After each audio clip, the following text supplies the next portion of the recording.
দেখো বন্ধুরা, ভেজে নিয়েছি, এখনো কিন্তু আমি খেয়ে দেখবো যে কেমন লাগে। দেখো সসও কিন্তু নিয়ে নিয়েছি, এই দেখো বাটিতে। এবার আমি খেয়ে দেখছি যে কেমন লাগছে।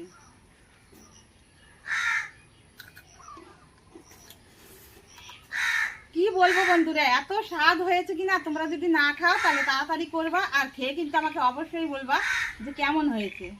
বন্ধুরা দেখো, আমি আজকে কি করব বলো তো, আলুর ছোকা যে থাকে ওটা কিন্তু কেটে আমি কিন্তু শুকিয়ে নিয়েছি, ওটা কিন্তু আজকে দিয়ে আমি কিন্তু পাঁপড় ভাজবো। তো চলো দেখো, অনেক রকমের পাঁপড় খাওয়া হয়েছে, কিন্তু এই রকমের পাঁপড় কিন্তু তোমরা খাওনি। তো না খেলে কিন্তু তাড়াতাড়ি কিন্তু করে নেবা। তো দেখো কড়াইটা কিন্তু গরম হয়ে গেছে, আমি কিন্তু তেল দিয়ে দিচ্ছি। দেখো তেল দিয়ে দিলাম, আর এই দেখো পাঁপড় আমি কিন্তু দিয়ে দিলাম।